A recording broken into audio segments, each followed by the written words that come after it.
Hello बच्चों, आज हम हमारे YouTube चैनल पर एक नई सीरीज शुरू करने वाले हैं।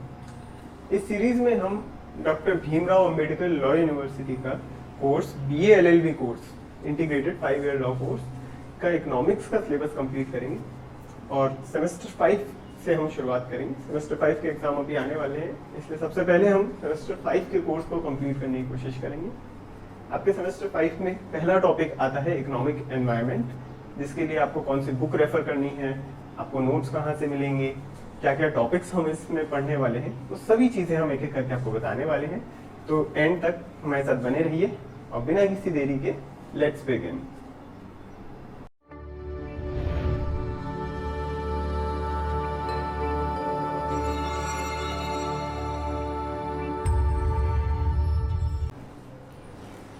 Welcome back students. चलिए शुरू करते हैं इकोनॉमिक एनवायरनमेंट के साथ। देखिए, इकोनॉमिक एनवायरनमेंट में हमारी बहुत सारी चीज़ें आती हैं, कोई एक चीज़ नहीं है जो हम इकोनॉमिक एनवायरनमेंट में इंक्लूड करें। इकोनॉमिक एनवायरनमेंट में स्ट्रक्चर आता है इकोनॉमी का, नेचर आता है इकोनॉमी का, इकोनॉमी किस लेवल पर है, कितनी डेवलप हो चुकी है, ये सभी चीज़ें हम इकोनॉमिक एनवायरनमेंट में इंक्लूड करते हैं। इसके अलावा इकोनॉमिक रिसोर्सेज कितने हैं एक फॉर्म के पास, उसको भी हम कंसिडर कर सकते हैं। एक फर्म के पास भी और उसके नियर बाय एरिया में कितने रिसोर्सेस हैं, वो सभी चीज़ें हम इकोनॉमिक एनवायरनमेंट में कंसिडर कर सकते हैं। एक इकोनॉमी में लेवल ऑफ डेवलपमेंट और distribution of income, distribution of wealth किस तरह का है, वो भी एक फर्म के इकोनॉमिक एनवायरनमेंट को डिस्क्राइब करता है। इसकी डिटेल डेफिनेशन आपको हमारे नोट्स में भी मिल जाएगी। अब समझते हैं कि इकोनॉमिक एनवायरनमेंट जो है उसके पीछे क्या क्या फैक्टर्स हो सकते हैं। वो फैक्टर्स जो एक किसी भी फर्म के इकोनॉमिक एनवायरनमेंट को अफेक्ट करें, वो क्या क्या हो सकते हैं। तो देखिए, इसमें जो पहला फैक्टर है वो आता है nature of the economy. Nature of the economy, एक इकोनॉमी का नेचर कैसा है, इकोनॉमी किस लेवल ऑफ डेवलपमेंट पर है, कितनी इनकम है इकोनॉमी की, क्या इकोनॉमी की इनकम होना, ज्यादा इनकम होना, ये बताता है कि ये इकोनॉमी डेवलप्ड है, या डेवलपमेंट के और भी कुछ पैरामीटर्स हो सकते हैं अदर देन इकोनॉमिक ग्रोथ। ये सभी हम इस फर्स्ट फैक्टर में डिस्कस करेंगे। नेक्स्ट चीज होती है structure of the economy. Structure of the economy,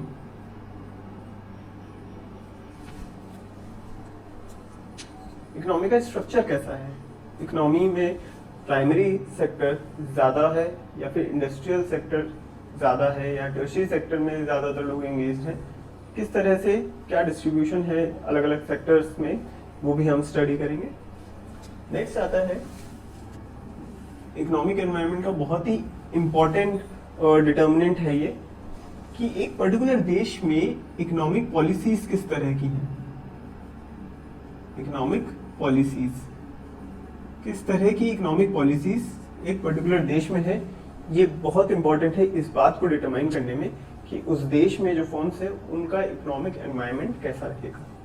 बहुत सारी पॉलिसीज हैं, 6-7 कैटेगरीज में हम इसको डिवाइड कर सकते हैं, हर एक की अपनी इंपॉर्टेंस है, अपनी सिग्निफिकेंस है, ये भी हम डिटेल में स्टडी करेंगे। और लास्ट आता है कि उस देश की इकोनॉमिक कंडीशंस कैसी है, इकोनॉमिक कंडीशंस।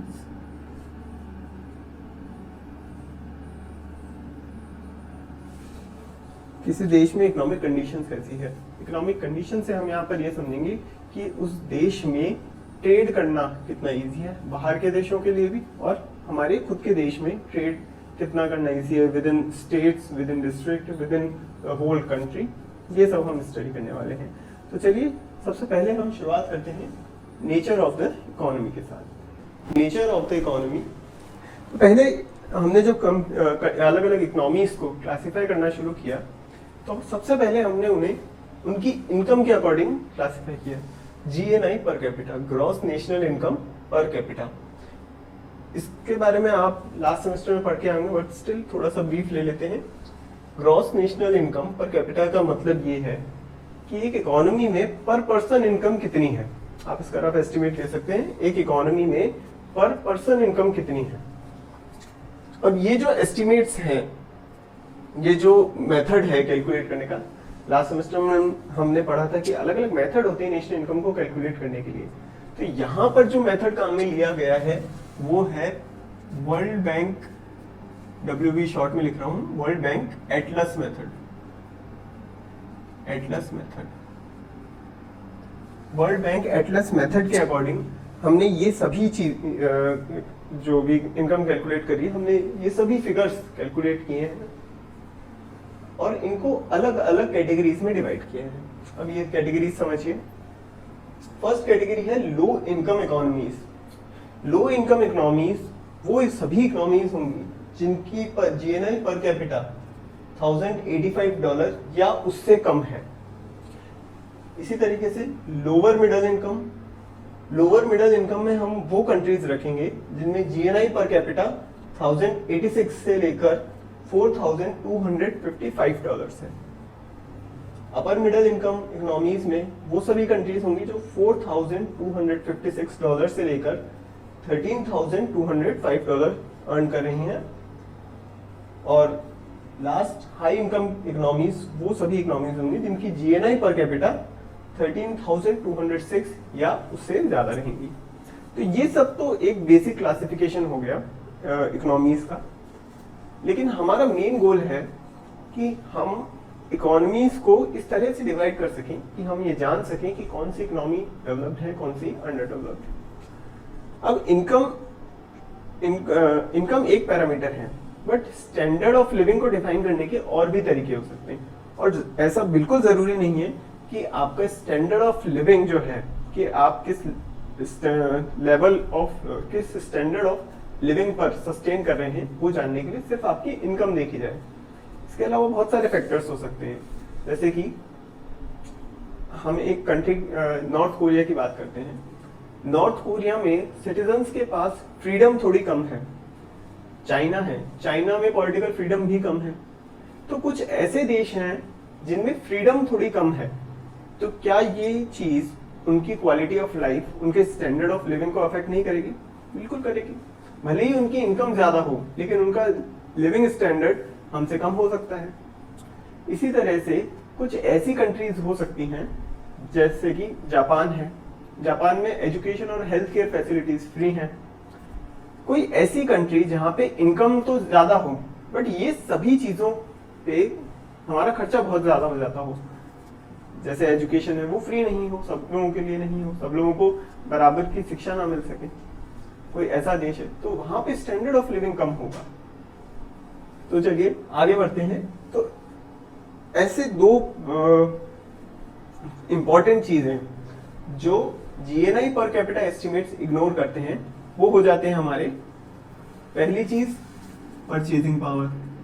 ये मैं इस तरह से लिख देता हूं कि ड्रॉबैक्स ऑफ दिस एस्टिमेट। इस एस्टिमेट्स के ड्रॉबैक्स क्या हैं, इस क्लासिफिकेशन के ड्रॉबैक्स क्या हैं। पहली चीज तो ये परचेजिंग पावर को कंसिडर नहीं कर रही है। अब समझिए परचेजिंग पावर क्या है। देखिए अलग अलग इकोनॉमीज में अलग अलग करेंसीज होती हैं, वहां पे अलग अलग करेंसीज की अलग अलग परचेजिंग पावर होती है। मान लीजिए कि यहाँ पर इंडिया में एक समोसा मिलता है 20 रुपए का और USA में वही समोसा $2 का मिल रहा है। तो यहाँ अगर आप करेंसी वाइज इसको अगर एक्सचेंज करके देखें तो $2 लगभग आपके इंडियन रुपीज में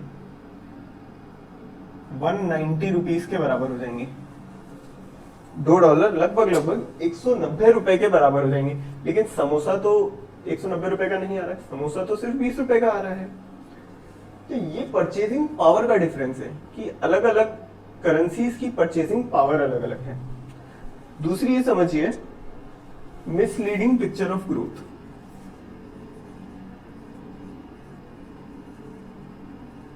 मिसलीडिंग पिक्चर ऑफ ग्रोथ।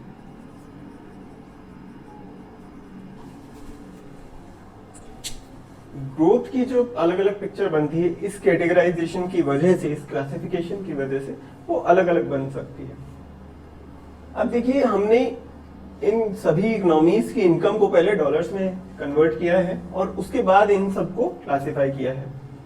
मान लीजिए कि एक कंट्री में डेप्रिसिएशन का प्रोसेस है, करेंसी डेप्रिशिएट हो रही है,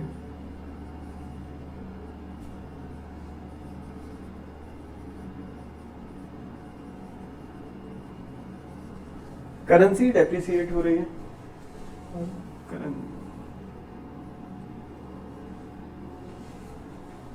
होम इकोनॉमी की करेंसी जो है डेप्रिशिएट हो रही है। एट द सेम टाइम जो जीएनआई ग्रोथ रेट है वो भी पॉजिटिव है।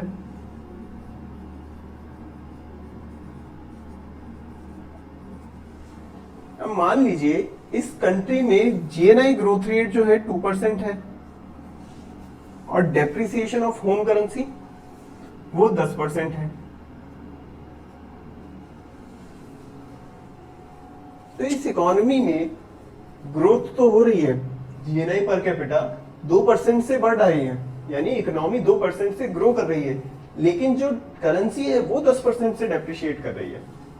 तो जब आप उसे करेंसी के अकॉर्डिंग डॉलर में कन्वर्ट किया आपने, तो जो एस्टिमेट पहले आ रहे थे उससे कम आएंगे, लास्ट ईयर के जो एस्टिमेट्स थे उससे भी कम इनकम जनरेट होगी, ऐसा दिखेगा। बट ऐसा सही नहीं है, क्यों? क्योंकि जीएनआई ग्रोथ रेट तो 2% है। तो अगर किसी करेंसी में ऐसी सिचुएशन होती है जहां पे डेप्रिसिएशन ज्यादा है और ग्रोथ कम है, तो हमें एक मिसलीडिंग पिक्चर मिलेगी ग्रोथ की। हमें लगेगा कि नहीं, इस कंट्री में तो ग्रोथ ही नहीं हो रही है, बट एक्चुअल में तो हो रही है। तो इन सभी का सॉल्यूशन क्या हो सकता है वो समझिए। सॉल्यूशन के लिए हम एक काम ये कर सकते हैं कि purchasing power parity of exchange rate को काम मिले। Purchasing power parity exchange rate, purchasing power parity exchange rate को हम काम मिले। नेक्स्ट वी विल डिस्कस कि इकोनॉमी के नेचर को डिफाइन करने के लिए हम और किस तरह से क्लासिफिकेशन कर सकते हैं। नेक्स्ट क्लासिफिकेशन जो हम इसमें कर सकते हैं वो है डेवलप्ड इकोनॉमीज और अंडर डेवलप्ड इकोनॉमीज।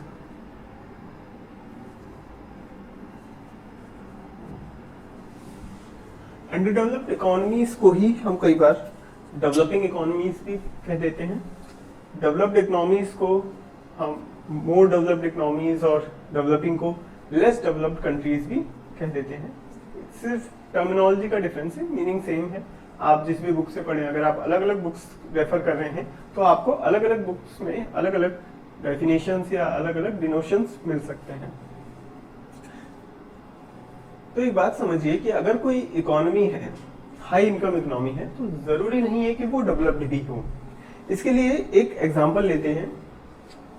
जो दुनिया की सबसे महंगी करेंसी है वो है कुवैत की। कुवैत की करेंसी दुनिया की सबसे महंगी करेंसी है। एक कुवैती दिनार लगभग अप्रोक्सीमेटली 270 INR के बराबर है। 270 इंडियन नेशनल रुपीस के बराबर है। बट स्टिल कुवैत जो है वो भी एक डेवलपिंग कंट्री ही है। यूएस की इकोनॉमी जो है, यूएस की करेंसी जो है वो कुवैत की करेंसी से कम वैल्यूएबल है, लेकिन यूएसए एक डेवलप्ड कंट्री है और कुवैत एक डेवलपिंग कंट्री है। तो यहां से हमें एक बात समझ में आती है कि सिर्फ करेंसी, सिर्फ इनकम एक इकलौता डिटर्मिनेंट नहीं है जो इस चीज को डिफाइन करे कि एक कंट्री कितनी डेवलप्ड है। इसके लिए कुछ और फैक्टर्स भी हैं। सबसे पहला फैक्टर है मॉडर्न टेक्नोलॉजी। मॉडर्न टेक्नोलॉजी, ये मॉडर्न टेक्नोलॉजी जो एक प्रोडक्शन टेक्नोलॉजी है वो मॉडर्न टेक्नोलॉजी होनी चाहिए। अगर किसी देश में प्रिमिटिव टेक्नोलॉजी से काम हो रहा है, जैसे कि एग्रीकल्चर में ट्रैक्टर की बजाय अगर हम बैलों से जुताई कर रहे हैं, खेत को पोला कर रहे हैं, ये सब जो काम होते हैं, तो वो एक प्रिमिटिव टेक्नोलॉजी का एग्जांपल होगा। अगर हम प्रोडक्शन प्रोसेस में मॉडर्न टेक्नोलॉजी यूज नहीं कर पा रहे हैं तो इसका मतलब हमारा जो इकोनॉमिक एनवायरनमेंट है, हमारी जो कंट्री है, वो उतनी डेवलप नहीं हुई। नेक्स्ट देखिए, कंटिन्यूअस इनोवेशन।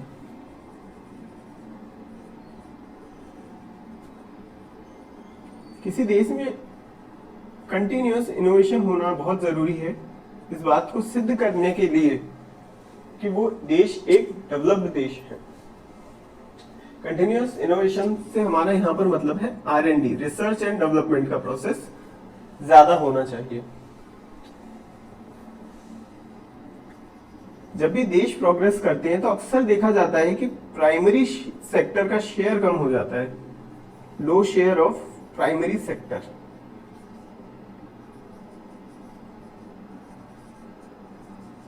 डेवलप्ड देशों में अक्सर देखा जाता है कि प्राइमरी सेक्टर का जो जीडीपी में शेयर होता है वो काफी कम होता है।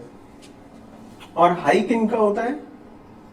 हाई होता है इंडस्ट्रियल, या जिसे कहते हैं हम सेकेंडरी सेक्टर और tertiary sector, service sector. Secondary and tertiary sector का शेयर काफी ज्यादा होता है।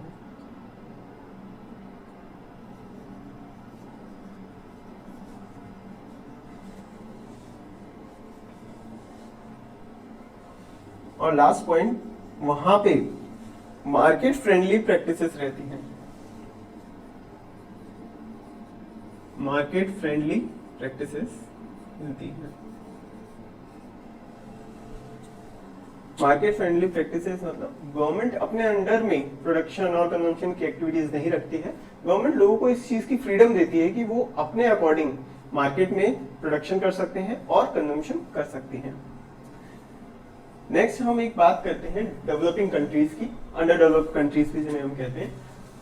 देखिए, अंडर डेवलप्ड इकोनॉमीज भी दो तरह की होती हैं।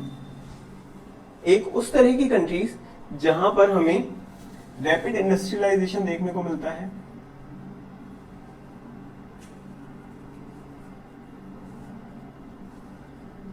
रैपिड इंडस्ट्रियलाइजेशन देखने को मिलता है।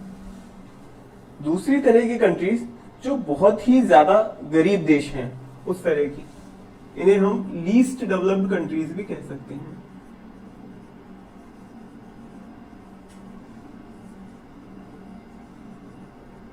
अब ऐसे देश जहां पे इंडस्ट्रियलाइजेशन बहुत ज्यादा है, बहुत रैपिड है, वो कौन कौन से देश हैं? जैसे कि चाइना है, हांगकांग है, इंडिया भी इसी का एग्जांपल है, हमारा देश इंडिया। तो ये सभी वो देश हैं जहां पे इंडस्ट्रियलाइजेशन का प्रोसेस जो है बहुत तेजी से बढ़ रहा है। दूसरी तरफ आते हैं लीस्ट डेवलप्ड कंट्रीज, जैसे कि बांग्लादेश, नेपाल,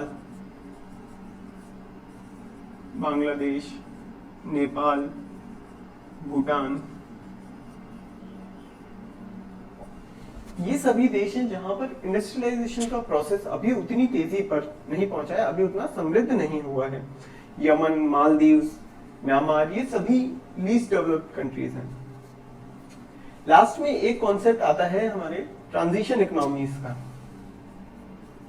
ये एक अलग कॉन्सेप्ट है, बस आप समझ लीजिए, ये इंपॉर्टेंट है। Transition economy. ट्रांजिशन इकोनॉमी किसे कहते हैं?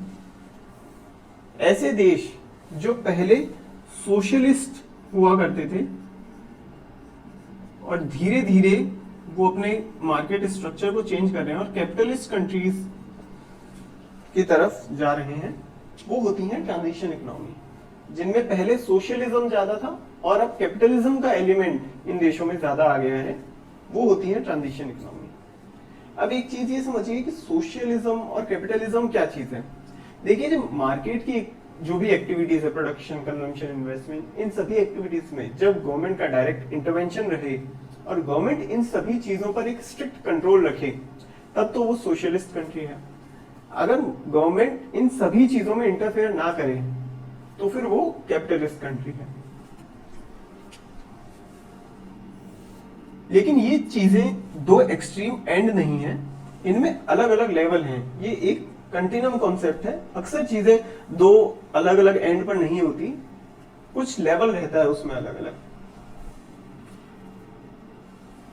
देखिए, अगर हम सोशलिस्ट कंट्री की बात करें जो एक्सट्रीम लेवल पर सोशलिज्म में बिलीव करती है, जहां पे गवर्नमेंट ही हर एक चीज डिफाइन कर रही है, तो उसका एग्जांपल हो सकता है नॉर्थ कोरिया, जो एकदम एक्सट्रीम एंड पर है। अगर कैपिटलिज्म की बात करें तो जहां पे कैपिटलिज्म काफी एक्सट्रीम है वो है यूएसए। यूएसए में हर एक चीज जो है प्राइवेट प्लेयर्स के पास है, वो ही इन चीजों को डिफाइन करते हैं कि प्रोडक्शन कितना करना है, और कंज्यूमर अपने हिसाब से ये डिफाइन करता है कि उसे क्या चीज कंज्यूम करनी है।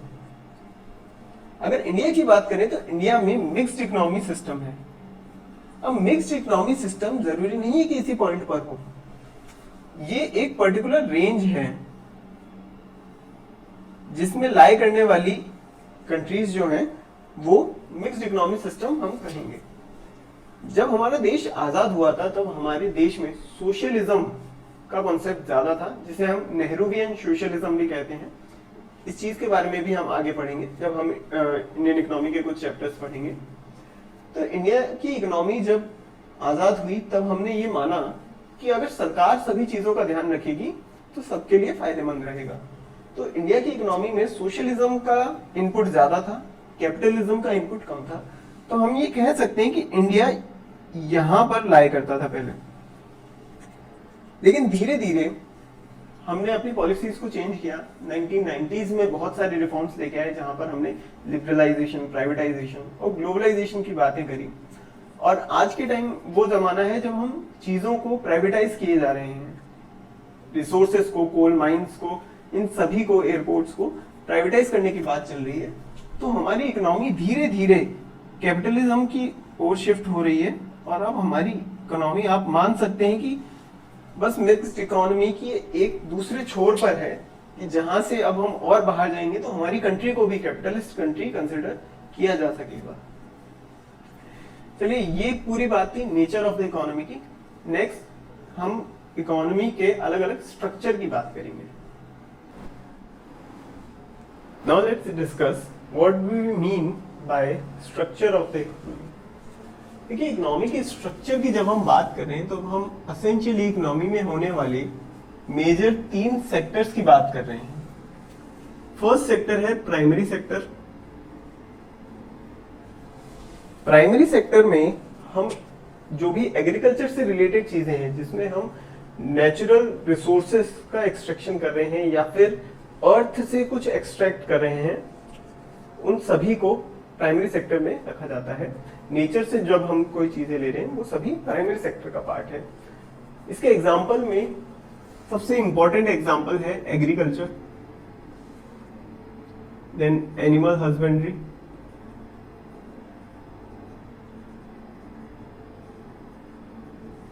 फिशिंग।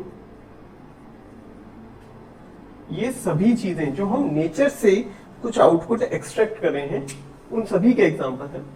ये सभी चीजें प्राइमरी सेक्टर का पार्ट होती है। दूसरी चीज है सेकेंडरी सेक्टर। सेकेंडरी सेक्टर में हम 2 तरह की इंडस्ट्रीज को इंक्लूड करते हैं। एक तो कंस्ट्रक्शन इंडस्ट्रीज, जो आपके इकोनॉमी में रोड, बिल्डिंग्स, डैम्स, इन सभी का कंस्ट्रक्शन हो रहा है। जो कंस्ट्रक्शन इंडस्ट्रीज हैं वो सेकेंडरी सेक्टर का पार्ट है। और जो मैन्युफैक्चरिंग इंडस्ट्रीज है, जिसमें आप रॉ मटेरियल को यूज करते हुए फाइनल गुड प्रोड्यूस कर रहे हो और फाइनल गुड को प्रोड्यूस करने के बाद उसे मार्केट में सेल कर रहे हो, वो सेकेंडरी सेक्टर का पार्ट है। लास्ट सेक्टर है टर्शियरी सेक्टर।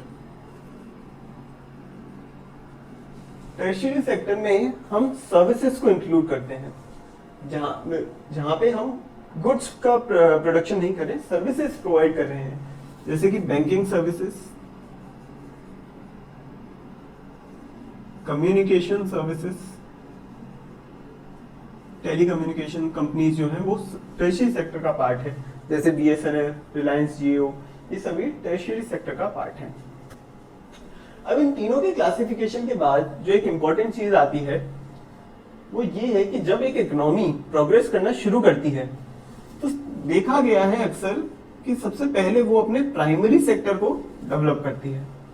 जब प्राइमरी सेक्टर एक अच्छे लेवल पर डेवलप हो जाता है तब वो इकोनॉमी अपने सेकेंडरी सेक्टर को डेवलप करने लगती है, जो जिसमें कंस्ट्रक्शन इंडस्ट्रीज और मैन्युफैक्चरिंग इंडस्ट्रीज को बढ़ावा दिया जाता है। इन दोनों के बाद इकोनॉमी फिर टर्शियरी सेक्टर को डेवलप करने लगती है। ये एक स्टैंडर्ड रूल नहीं है, बट जनरली ऐसा देखा गया है। इस टॉपिक में और भी दो चीजें बची हैं, जिसमें हम इकोनॉमिक पॉलिसीज और इकोनॉमिक कंडीशंस को पढ़ेंगे, बट वो हम नेक्स्ट वीडियो में पढ़ेंगे, अदरवाइज ये लेक्चर थोड़ा लेंथी हो जाएगा। इस चैप्टर के सभी नोट्स आपको हमारे टेलीग्राम चैनल पर मिल जाएंगे, और अगर आप इसके लिए बुक रेफर करना चाहते हैं तो बुक है बिजनेस एनवायरनमेंट बाय फ्रांसिस शेरनिलम। अगर आप अपना सिलेबस देखेंगे, सिलेबस की जो फर्स्ट बुक है वो यही है, business environment book by Francis Cherunilam. इस बुक के जो पब्लिकेशन है वो है हिमालय पब्लिकेशन। तो अगर आप बुक पढ़ना चाहते हैं तो बुक से भी पढ़ सकते हैं, अदरवाइज आपको हमारे टेलीग्राम चैनल पे सभी नोट्स फ्री में मिल जाएंगे और आप इसका ज़रूर फ़ायदा उठाइए। आप हमारे टेलीग्राम चैनल को भी ज्वाइन कीजिए, और अगर आपको हमारा ये लेक्चर अच्छा लगा हो तो आप प्लीज़ हमें लाइक कर सकते हैं और अपने दोस्तों के साथ ये लेक्चर शेयर कर सकते हैं। तो मिलते हैं नेक्स्ट वीडियो में।